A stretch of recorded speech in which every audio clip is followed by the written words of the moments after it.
nous nous sommes embarqués pour Bucarest dès la fin de la fusillade, et nous avons atterri à l'aéroport d'Otopeni peu après minuit, le 29 décembre 1989.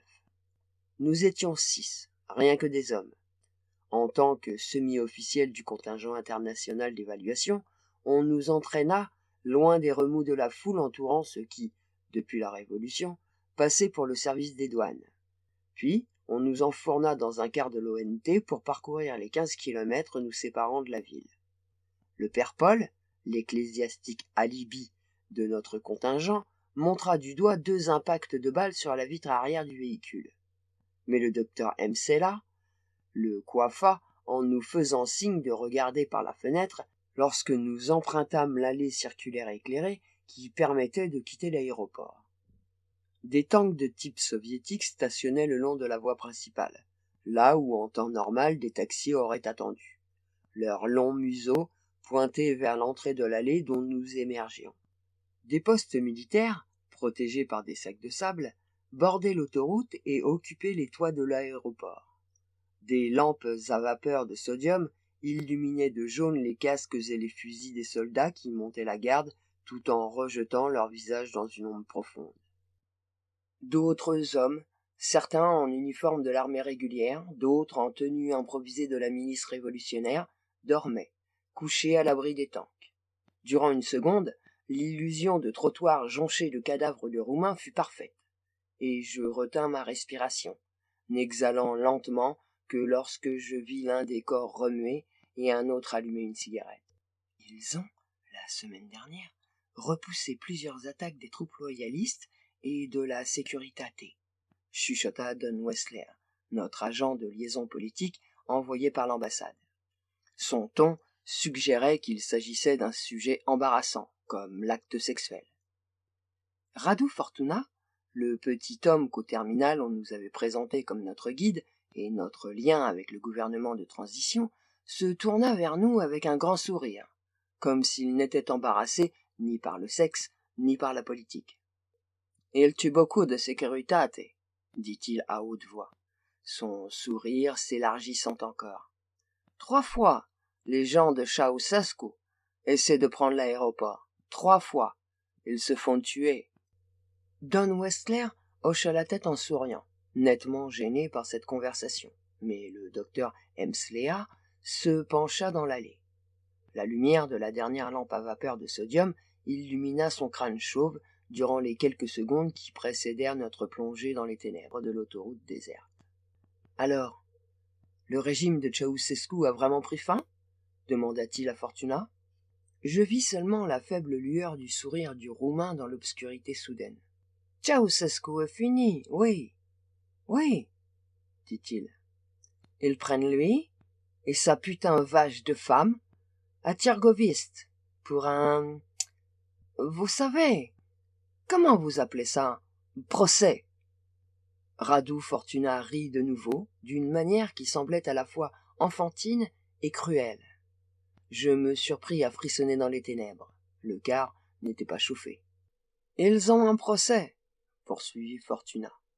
Et le procureur dit « Fous, hein, tous les deux. » Vous voyez, si Ceausescu et Madame Ceausescu fous, alors peut-être l'armée les envoie seulement dans l'hôpital psychiatrique pour 100 ans, comme nos amis russes font.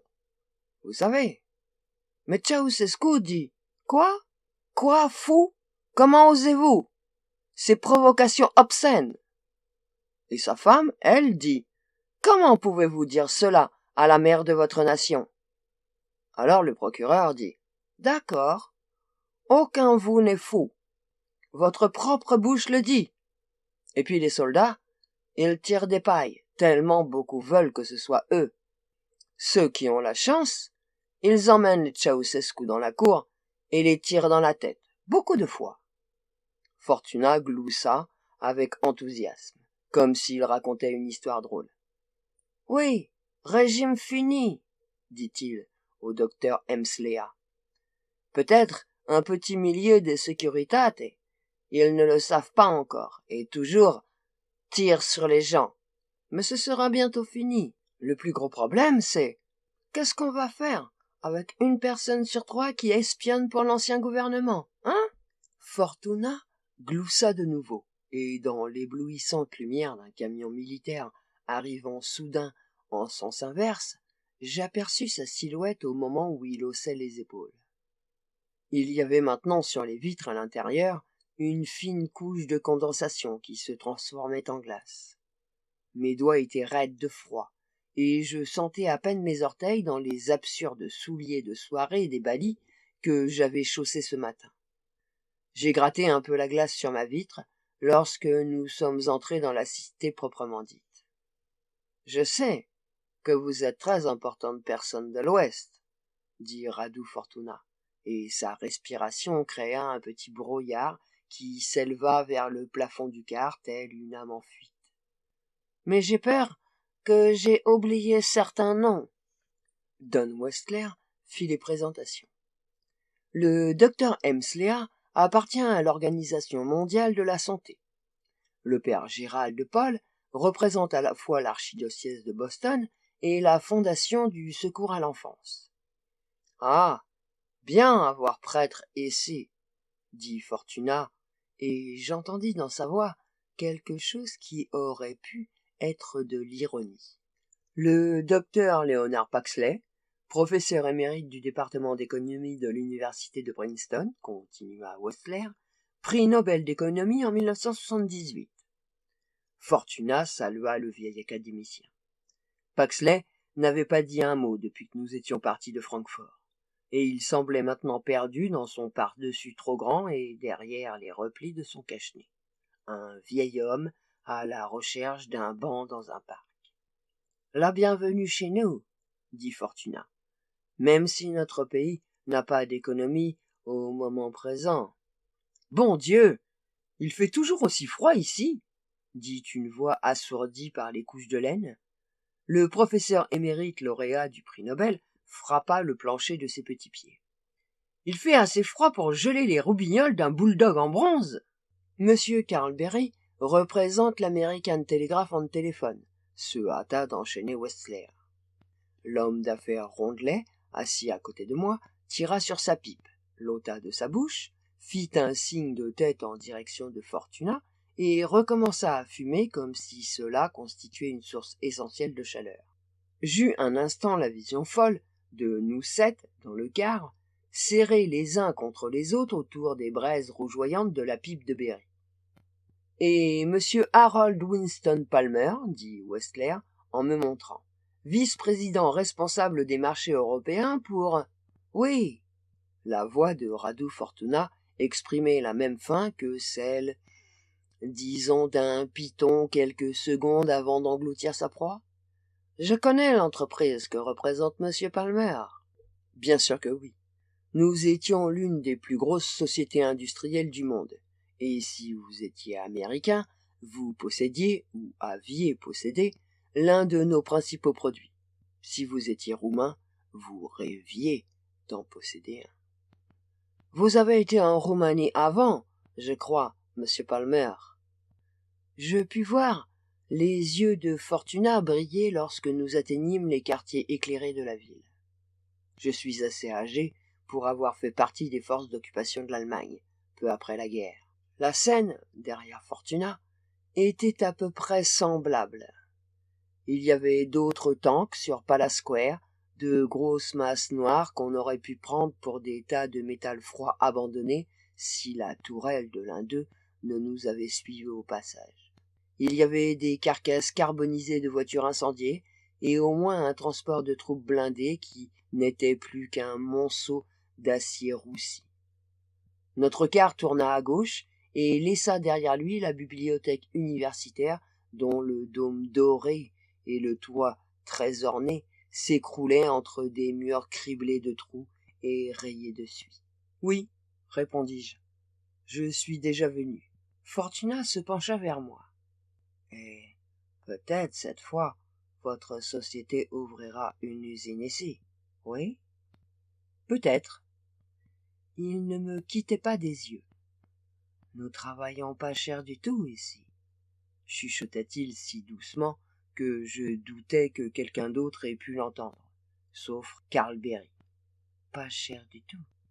La main-d'œuvre vaut pas cher du tout ici. La vie aussi, pas cher.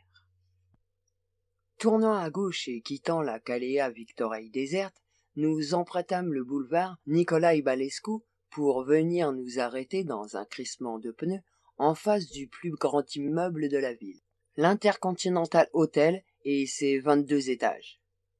Demain matin, messieurs, dit Fortuna en se levant et en nous faisant signe de pénétrer dans le hall éclairé, nous verrons la nouvelle Roumanie. Je vous souhaite des sommeils sans rêve. Le lendemain se passa en réunion avec les officiels du gouvernement provisoire, surtout des membres du Front de relèvement national récemment rassemblés au Petit Bonheur. Le temps était tellement gris que l'éclairage urbain automatique resta allumé sur les vastes Bulvardul, Balsescu et Bulvardul Republici. Les immeubles n'étaient pas chauffés, ou du moins ça ne se sentait pas. Les hommes et les femmes auxquels nous nous adressions se ressemblaient tous dans leurs manteaux de laine terne et trop grands. À la fin de l'après-midi, nous avions parlé à un Girescu, à 2 Tismaninou et à un Borossiou qui s'avéra ne pas être du tout un porte-parole du nouveau gouvernement. Il fut arrêté peu après que nous l'eûmes quitté. À plusieurs généraux, dont Popescu, Lupoy et Giurgiu, et pour finir au vrai leader, Petre Roman, premier ministre du gouvernement de transition, ainsi qu'à Ion Ilescu et à Dimitri Mazilou, qui avaient été respectivement président et vice-président du régime de Ceausescu. Ils nous ont tous dit la même chose. Nous avions libre accès à tout le pays qui apprécierait éternellement les recommandations que nous pourrions faire à nos différents organismes en vue de leur obtenir un secours quelconque.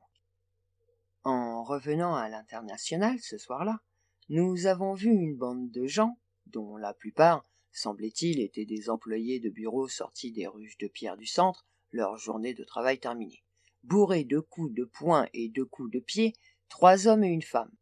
Radu Fortuna sourit, et montrant du doigt la grande place en face de l'hôtel, où la foule ne cessait de grossir. Là, sur University Square, la semaine dernière, quand les gens viennent manifester en chantant, vous savez, les tanks de l'armée écrasent des personnes, tirent plus. Cela, probablement, être délateur de la sécurité. Avant que la camionnette s'engouffre sous l'arche de pierre de l'hôtel, nous vîmes des soldats en uniforme emmener les prétendus délateurs en les poussant avec la crosse de leur arme automatique pendant que la foule continuait à cracher sur eux et à les frapper. « On ne peut pas faire d'omelette sans casser des œufs », murmura notre professeur émérite. Le père Paul lui jeta un regard furieux, tandis que Radu Fortuna gloussait d'approbation. On aurait pu penser que Ceausescu se préparerait mieux à un siège éventuel, dit le docteur Hemslea après dîner ce soir-là. Nous étions restés dans la salle à manger parce que nous trouvions qu'il y faisait plus chaud que dans nos chambres. Les serveurs et quelques militaires se déplaçaient sans but dans la grande salle. Les journalistes avaient rapidement terminé leur dîner avec un maximum de bruit et s'étaient rendus tout de suite après dans le genre d'endroit où ces types-là vont boire et jouer les cyniques. Radu Fortuna nous avait rejoints au café et offrait à qui voulait son sourire édenté et patenté. « Vous voulez voir comment préparer Ceausescu il était ?» Hemslea, le père Paul et moi, nous avons répondu que nous aimerions bien voir ça. Carl Berry préféra remonter dans sa chambre pour appeler les États-Unis, et le docteur Paxley le suivit en ronchonnant qu'il n'aimait pas se coucher aussitôt. Fortuna nous emmena tous les trois dans les rues froides et obscures, jusqu'à la carcasse noircie de suie du palais présidentiel. Un milicien sortit de l'ombre, braqua sur nous son AK-47 et vociféra une sommation. Mais Fortuna lui répondit calmement, et il nous laissa passer. Le palais n'était éclairé que par quelques feux brûlants dans des barils, autour desquels des soldats et des miliciens dormaient ou se rassemblaient pour ne pas geler. Les meubles avaient été jetés n'importe où, les doubles rideaux arrachaient des fenêtres hautes de 6 mètres.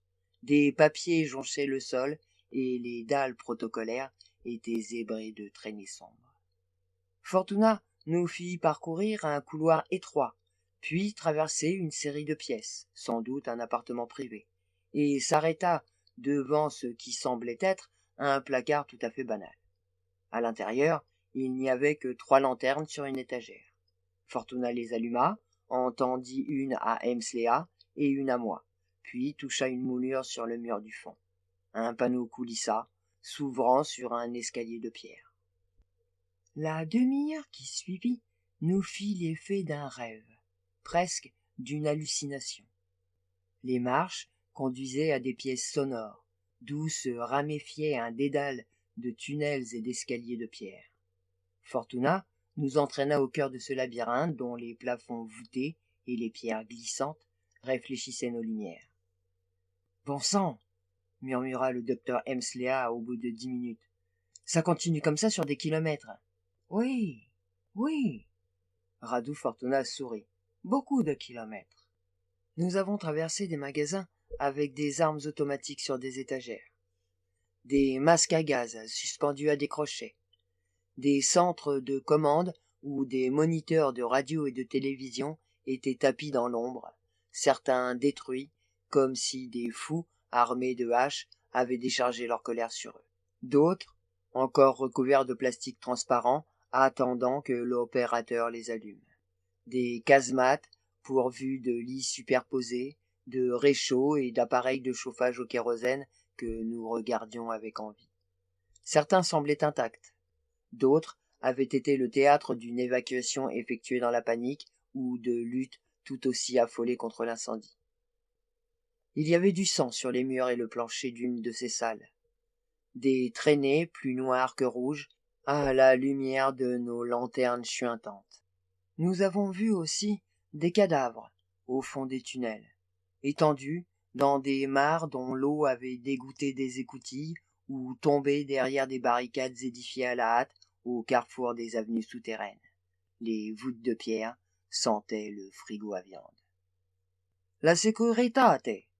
dit Fortuna en crachant sur l'un des hommes en chemise brune, couché sur le ventre dans une mare gelée.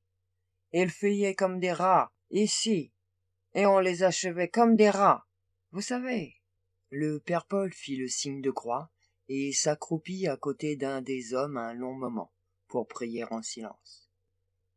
Le docteur Hemslea dit « Mais Ceausescu ne s'est pas replié dans cette redoute. » « Non. » Fortuna sourit. Le médecin regarda autour de lui dans la lumière blanche et chuintante. « Et pourquoi pas, bon Dieu? S'il avait, d'ici, mené une résistance organisée, il aurait pu tenir pendant des mois. » Fortuna haussa les épaules. « Non. Le monstre, il s'est volé en hélicoptère. Volé. Non, non. Envolé, oui, oui. Et s'est envolé en hélicoptère jusqu'à Tirgovist, à 70 kilomètres d'ici, vous savez. Là, d'autres personnes le voient monter dans une voiture avec sa putain vache de femme. Il les attrape. » Le docteur Hemslea brandit sa lanterne à l'entrée d'un autre tunnel d'où sortait une terrible puanteur. Le médecin ramena aussitôt le bras en arrière. « Mais je me demande pourquoi. » Fortuna se rapprocha de nous et la dure lumière fit ressortir sur sa joue une cicatrice que je n'avais pas encore remarquée.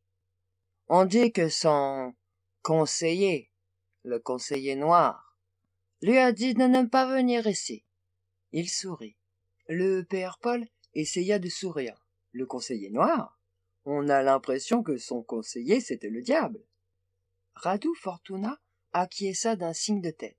« Pire, mon père. » Le docteur Hemslea grogna. « Ce démon a-t-il réussi à fuir, ou bien est-ce l'un de ces pauvres couillons que nous avons vus ?» Notre guide ne répondit pas, mais pénétra dans l'un des 4 tunnels qui bifurquaient de là. Un escalier de pierre menait vers le haut. « Au théâtre national, dit-il, doucement, en nous faisant signe de le précéder, il était abîmé, mais pas détruit. Votre hôtel est à côté. » Le prêtre, le médecin et moi Nous sommes montés et la lumière des lanternes projetait nos ombres sur les murs de pierre convexe, hauts de 4 mètres. Le père Paul s'arrêta pour regarder Fortuna rester en bas. « Vous ne venez pas ?» Notre petit guide sourit et secoua négativement la tête. « Demain, on vous emmène où tout a commencé. Demain, on va en Transylvanie. » Le père Paul nous sourit. « La Transylvanie ?» répéta-t-il. « L'ombre de Bella Lugosi ?» Il se retourna pour dire quelque chose à Fortuna, mais le petit bonhomme avait disparu. Ni l'écho de ses pas, ni la lueur de sa lanterne ne nous révéla quel tunnel il avait emprunté. Nous sommes allés en avion jusqu'à Timisoara, une ville de l'ouest de la Transylvanie, d'environ 300 000 habitants. Le trajet fut pénible. Dans un vieux Tupolev recyclé à turbopropulseur qui appartenait maintenant à la Tarom, la compagnie d'aviation nationalisée. Nous avions de la chance. Le vol de jour n'eut qu'1 heure et demie de retard. Nous avons volé presque tout le temps dans les nuages et l'appareil ne comportait aucun éclairage intérieur. Mais ce n'était pas gênant, parce qu'il n'y avait ni steward ni hôtesse de l'air, et donc pas de repas ou de rafraîchissement. Le docteur Paxley ronchonna presque constamment, mais le hurlement des turbopropulseurs et les gémissements de la carlingue lorsque des courants ascendants et des tourbillons de nuages nous secouaient étouffèrent la plupart de ses récriminations. Au moment du décollage, quelques secondes avant que nous ne pénétrions dans les nuages, Fortuna se pencha dans l'allée et montra par le hublot une île couverte de neige sur un lac qui devait se trouver à une 30aine de kilomètres de Bucarest. « Snagov !» dit-il en guettant mon expression. J'aperçus sur l'île, juste avant que les nuages n'en dissimulent la vue, une église noire, et je me retournai vers Fortuna. « Oui ?» « Vlad Tepes est enterré là. » Je hochai la tête. Fortuna se replongea dans la lecture d'un de nos Times. Comment pouvait-on lire ou se concentrer pendant un aussi pénible trajet? Je ne le comprendrai jamais. 1 minute plus tard, Karl Berry, qui était derrière moi, se pencha pour me chuchoter. « Qui diantre est ce Vlad Tepes? Quelqu'un qui est mort pendant la guerre ?» Il faisait si noir dans la cabine que je pouvais à peine apercevoir son visage, pourtant à quelques centimètres du mien. « Dracula !» répondis-je au cadre supérieur de la TNT. Berry poussa un soupir de découragement et s'adossa à son siège en resserrant sa ceinture, car nous commencions à tanguer sérieusement. « Vlad l'Empaleur !» chuchotai-je pour moi-même. L'électricité était en panne, si bien que pour refroidir la morgue, on s'était contenté d'ouvrir toutes les hautes fenêtres. La lumière, encore très faible, semblait s'écouler comme une eau des murs vert foncé, des vitres encrassées et des nuages constamment bas. Mais elle suffisait à éclairer les rangées de cadavres couchés sur les tables et sur le moindre pouce de sol carrelé. Il nous fallut avancer en faisant des détours, en posant soigneusement les pieds entre les jambes nues, les visages blancs et les ventres distendus, pour rejoindre Fortuna et le médecin roumain au centre de la pièce. Il y avait au moins 300 ou 400 corps dans la longue salle, sans nous compter. « Pourquoi ne les a-t-on pas enterrés ?» demanda le père Paul, qui tenait son écharpe devant son visage. Sa voix exprimait la colère. « Il s'est écoulé au moins 1 semaine depuis le massacre, non ?» Fortuna traduisit pour le médecin de Timisoara qui haussa les épaules. « 11 jours depuis la Securitate il font ça, dit-il. Funérailles bientôt. Comment vous dites? Les autorités, ici, ils veulent montrer à journalistes occidentaux et gens aussi importants que vous. Regardez, regardez !» Fortuna ouvrit les bras pour embrasser la pièce en un geste plein de fierté, tel un chef cuisinier montrant le banquet qu'il avait préparé. Sur la table, en face de nous, reposait le cadavre d'un vieillard. On l'avait amputé des pieds et des mains avec quelque chose qui coupait mal. Il y avait des marques de brûlure sur son bas-ventre et ses organes génitaux, et sur sa poitrine, des plaies ouvertes qui me rappelaient les photos des canaux et des cratères de Mars envoyés par Viking. Le médecin roumain prit la parole.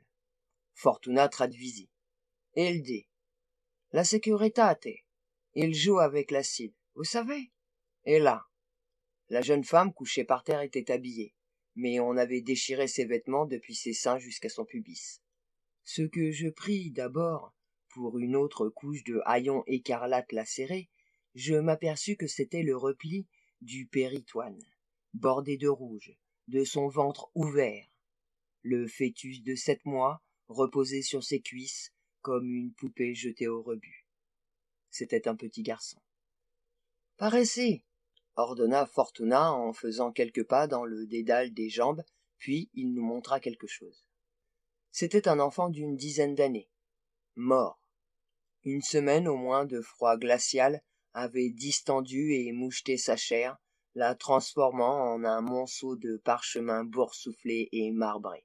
Mais sur ses chevilles et ses poignets, les marques de fils de fer barbelés étaient bien visibles. On lui avait attaché les bras dans le dos avec une telle force que les articulations de ses épaules étaient sorties de leur cavité. Les mouches avaient visité ses yeux, et leurs œufs accumulés donnaient l'impression que l'enfant portait de grosses lunettes blanches. Le professeur émérite Paxley émit un bruit et sortit de la pièce d'un pas mal assuré, piétinant presque les corps exposés. La main noueuse d'un vieil homme parut vouloir retenir le professeur en fuite en tirant sur son pantalon. Le père Paul saisit Fortuna par les revers de son pardessus et le souleva presque de terre. « Pourquoi diable nous montrez-vous cela ?» Fortuna sourit d'une oreille à l'autre. « Pas fini, père. Venez. » Ceausescu, on l'appelait le vampire, dit Don Westler, qui avait pris le vol suivant pour nous rejoindre. Et c'est ici, à Timisoara, que cela a démarré, précisa Carl Berry, en tirant sur sa pipe et en regardant le ciel gris, les bâtiments gris, la neige fondue grise et les passants gris dans la lumière pâle. C'est ici, à Timisoara, que l'explosion finale a commencé, reprit Wetzler. La jeune génération s'agitait de plus en plus. En un sens, Ceausescu a signé sa propre condamnation à mort en créant cette génération. En créant cette génération ? Répéta le père Paul, les sourcils froncés. Expliquez-vous. Westler s'expliqua. Au milieu des années 60, Ceausescu avait interdit l'avortement, mis fin à l'importation des contraceptifs oraux et des stérilés, et annoncé que les femmes avaient l'obligation de donner beaucoup d'enfants à l'État. De plus, le gouvernement offrit une prime à la naissance et réduisit les impôts des familles qui obéissaient à cet appel. Les couples qui avaient moins de 5 enfants payaient une amende et étaient lourdement imposés. Entre 1966 et 1976, on nota 40% de naissances en plus, ainsi qu'un énorme accroissement de la mortalité infantile. C'est cet excédent de jeunes d'une vingtaine d'années qui, à la fin des années 80, fournit le noyau de la révolution, dit Westler. Ils n'avaient pas de travail, pas de possibilité de faire des études supérieures, pas même une chance de se loger convenablement. Ce sont eux qui ont commencé à manifester à Timisoara et ailleurs. Le père Paul hocha la tête. Ironique, mais juste retour des choses. Évidemment, poursuivit Westler en s'arrêtant près de la gare, la plupart des familles paysannes n'avaient pas les moyens d'élever une telle progéniture. Il se tut, exprimant ainsi diplomatiquement sa gêne. Alors, qu'est-il arrivé à ces enfants ? Demandai-je. C'était le début de l'après-midi, mais la lumière mourante évoquait un crépuscule hivernal. Il n'y avait pas d'éclairage public dans cette partie du grand boulevard de Timisoara. Quelque part, au bout des voies, une locomotive hurla. Don Westler secoua la tête, mais Radu Fortuna se rapprocha de nous. « On prend le train ce soir, pour Sebes, Sibius, Kopsamika et Sigisoara, dit le Roumain en souriant. Vous voir, où vont les bébés ?